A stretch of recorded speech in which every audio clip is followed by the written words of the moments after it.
It's Mr. Harris, and we're here to do some maths together. And today we're going to learn about pictograms and line graphs, and we're going to draw some, and that's going to be awesome. And another word that rhymes with awesome, I don't know. We're going to look at what makes a pictogram, and some common things that people forget to do. And then there's a worksheet underneath in the link below to go to Corbett Maths and do some pictogram practice.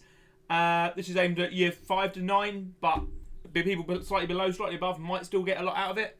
It's lovely to see loads of you here. We've got a starter activity to get us going after the introduction.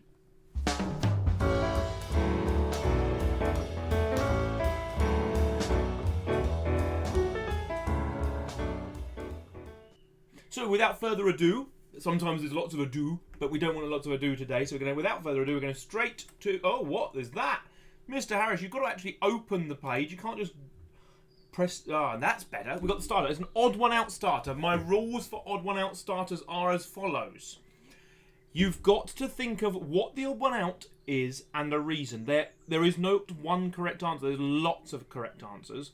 But to be an odd one out, two of them have to do something or have something that one doesn't.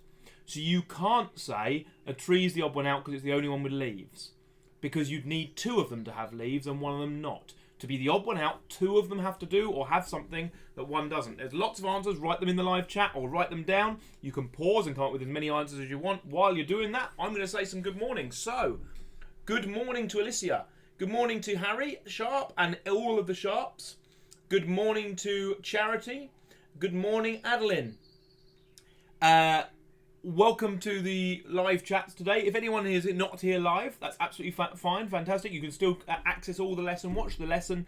Then there's a link to the worksheet in the video below, but also you can pause it live or pause it if you're watching it later, and you can go through a bit further. But I'm going to come with some these are some of the answers I had. So, ladder could be the odd one out because it doesn't begin with T. I was thinking ladder could be the odd one out because it's not made of wood, but actually you can get tables that aren't made of wood and you can get ladders that are made of wood. So I'm not going to say that one. You can have tables the odd one out because it doesn't have a double letter in its name. So tree has a double E and ladder has a double D. Table is the odd one out because you're not supposed to climb on them. You can climb trees, you can climb ladders, but you shouldn't really climb on tables. Ladder's the odd one out because you can't sit under them. You can sit under a tree, you can sit under a table, but you can't sit under a ladder, or you're not supposed to even move underneath a ladder. It's unlucky. The table's the odd one out as a tree and ladder used by firefighters to save a cat. Absolutely. Although, if there was a table handy, maybe they'd climb on the table, Harry. So we just don't know. Maybe you're going to revolutionise the cat rescuing fraternity, where more and more firefighters are going to start using tables to rescue cats. They'll turn the tables on those pesky cats. Oh dear. Should we go straight into doing some learning? Okay. So here we go. Pictograms is where we're going to start. Both pictograms and line graphs are ways of showing data. They're ways of displaying information, and by displaying that information, what we're doing is making it easier to see what's going on. Now, a pictogram is a key example, because in a pictogram, you're going to have a line, you're going to need a title, and you're always going to need a key. Now, the rules are the pictures must be the same. So I can't have different pictures for every row. And that's the same size as well. So let's say we're talking about the number of houses in a different street. So we've got street 1, street 2, street 3 and street 4. And the key is, here's a picture of a house, and it is equal to 4 houses. The reason for this is because otherwise, if the numbers are too big, then you would struggle. Now, to make it easier, I'm going to get rid of the numbers. We're going to have names of the streets. So we're going to have Quality Street, and we're going to have High Street, and Low Street, and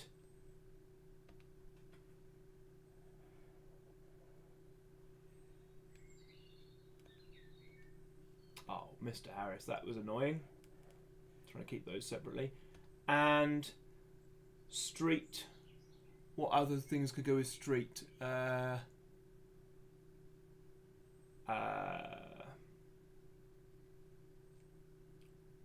Mean Street. Oh, nasty. So, what we do is we have the number of pictures for how many houses there are on each street. So, if you're then working it out backwards, that means there must be 16. Because that's worth 4, that's worth 4, that's worth 4, and that's worth 4. What I'm going to do to make those 4s stand out, I'm actually going to change the thickness of the line so that it's a bit easier to see the actual 4s. You don't need to write the 4s on, so I will delete them. I'm just showing you why that's 16. We're then going to do the purple ones. We're going to do the next street. And we've got High Street now. Now this is the first time I'm actually going to show you something different. This is only half of the picture. So if it's only half the picture, this one is worth 4, just like before, but this one's only worth 2 because we used half of the picture. So this would be equal to 6 houses. It's a small street, High Street. So it's important that we realise that the picture tells us how many there's going to be. We can even, and it's unlikely there'll be more than quarters, but you can even do quarters like this. So what I'd like you to do is say in the chat how far you think that is. That's a quarter of a house. How many do you think there are in Low Street? And while you're working that out, I'll draw Mean Street as well.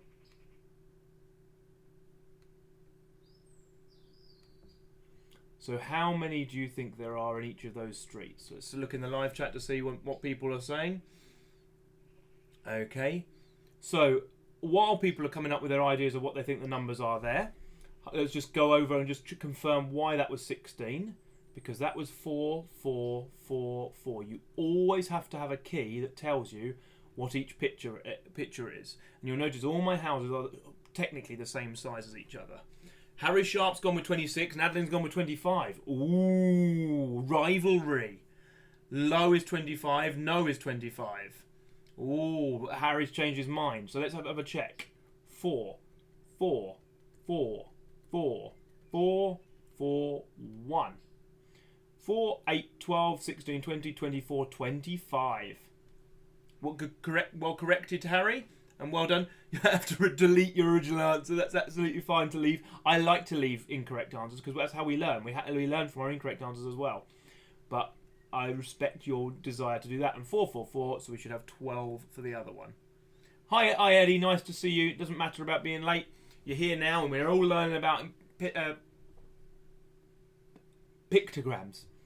Sorry, a little bit of stammer then. So what we're saying is the pictures have to be the same and they have to be the same size. You can't change the picture. So we're going to do a new one. This time I'm going to pause the video. So we're going to leave it there and I'm going to give you the numbers and you then have to do it. So we've got some different types of pizza. My favourite pizza is Hawaiian. Some people hate the idea of pineapple on pizza. I think it's amazing. Meat Feast. Vegetarian. And we'll have a margarita for Margaret. So, margaritas in the pizza restaurant. In an hour, we sold 8 of those. We sold 12 of those. We sold 10 of those. And we sold 7 of those. So the first thing I'm going to need you to do before you draw these, and you are allowed to pause it if you want a bit more time, but I'm going to give you a chance to draw it yourselves. You obviously can't say in the live chat that you have drawn it, but I'm going to give you a chance to do it while I'm waffling at you. The key, we're going to use 4 again because 4 is a nice number, especially with circles. We're going to do a circle of pizza. 1, 2 lines is equal to, and then 3, 4. We won't do 4 again. We'll do is equal to 8 pizzas. And what I'll do is I'll change the numbers slightly just to make it more interesting.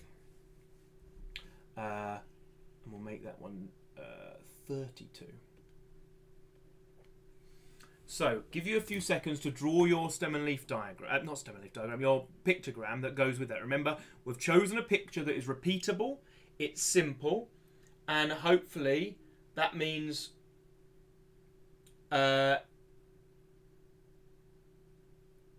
mean 12, 16, mean 12. Not quite sure what mean 12 was. That might be a message for me. Oh, mean was 12, sorry. Mr. Harris he's having a morning. He was on a night shift last night, can you tell?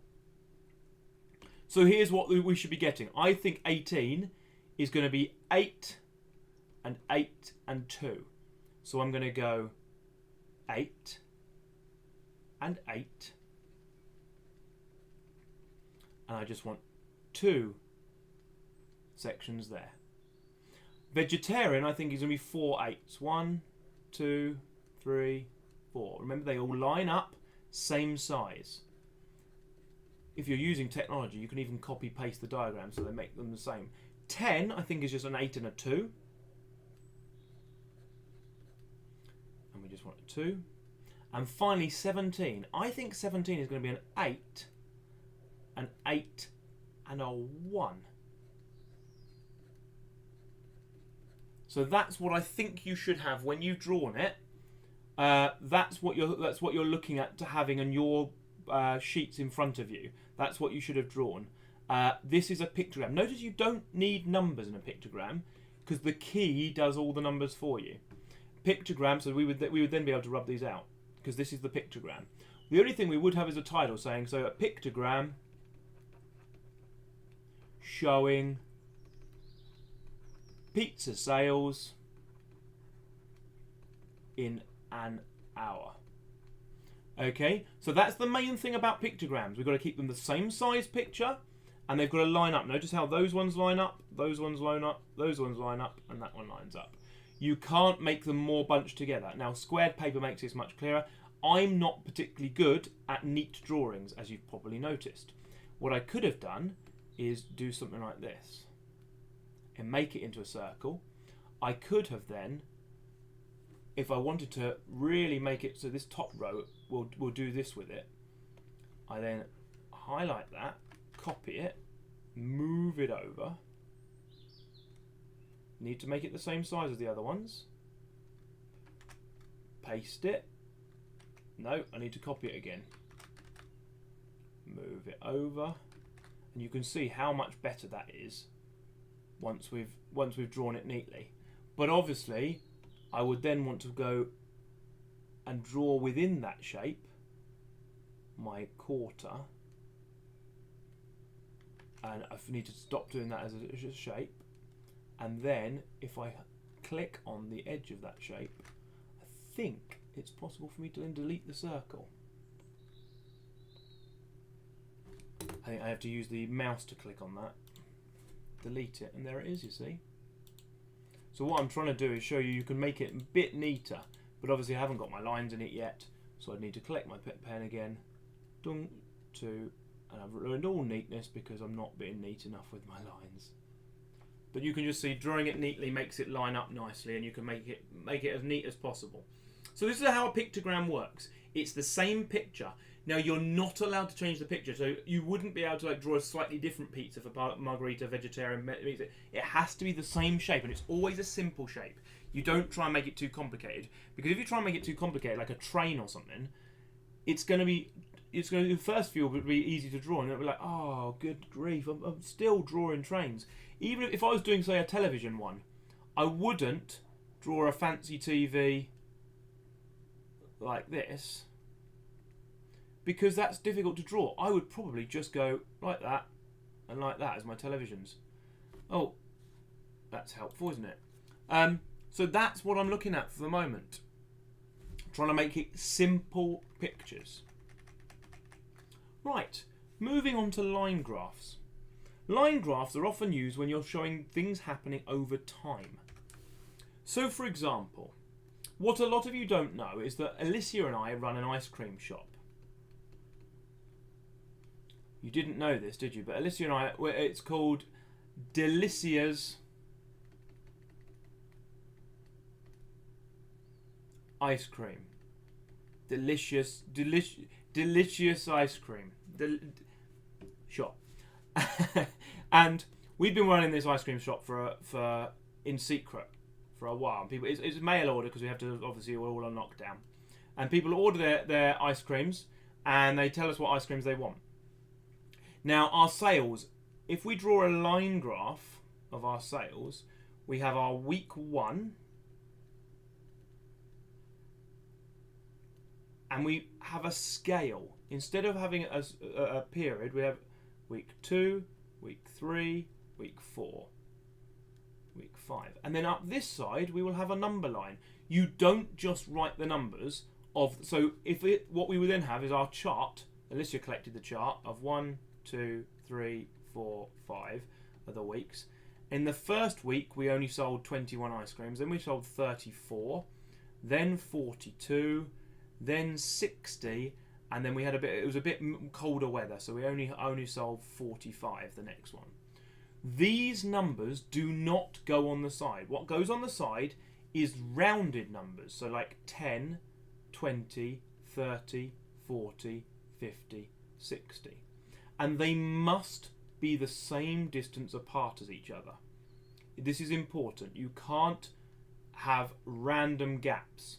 The gap between 0 and 10 must be the same as 10 to 20, 20 to 30. I know it's not as neat as I would like there, but it is showing you what's going on. What we're then going to do is go week 1, go to 21 and put a cross. Week 2, 34 and put a cross. This is not a scatter diagram though. This is a line graph. And so I'll have to say line graph. 42, about there. 60 is up there. And 45 is about there. To be a line graph, we start at week 1. We don't need to go to 0 because there was no week 0.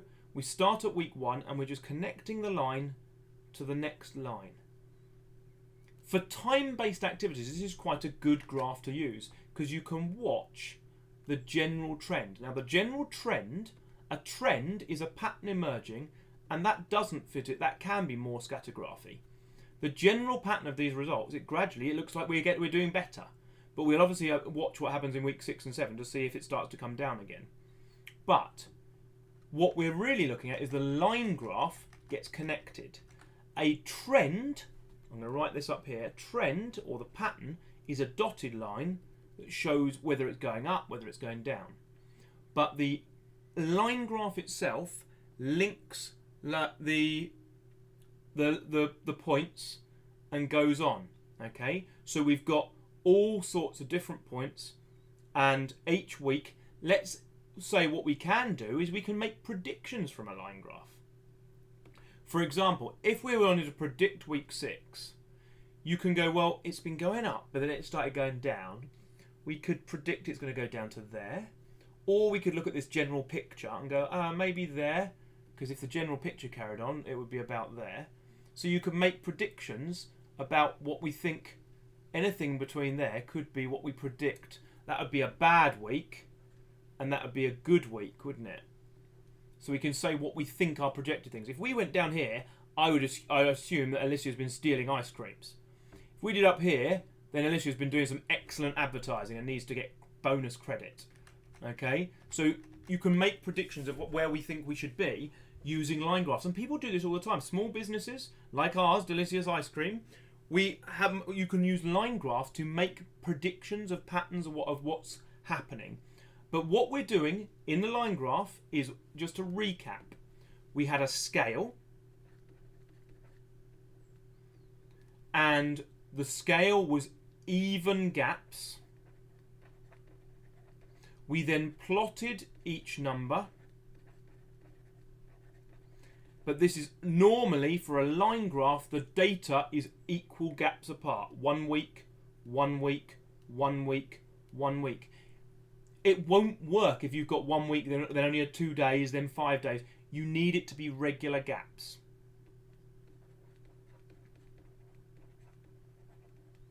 And then finally, use a line to join up. It doesn't go through 0, 0.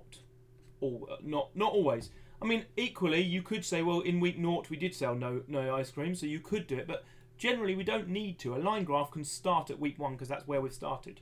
So it's generally you don't need to use 0, 0 for it. Hopefully that's explained a bit about line graphs. So we've got today, just a recap, we looked at pictograms and how you draw those. We've looked at line graphs and how you draw those. In the description below, you will find a link to a pictograms worksheet on Corbett Maths, and that's a good place to practice both drawing and reading pictograms. And don't forget, we have a Taskmaster task this week of drawing the ultimate in water parks. If you're not aware of this, we're drawing the ultimate water park, so please do consider getting on with drawing at a water park. I know some of you are on half term, I completely understand if you don't want to, that's fine, but I love it when people get involved in the Taskmaster tasks. And let me know a picture of your water park and labels and stuff, and I will show it up and put it up on future videos for next week where we're going to have different people's work going up as well.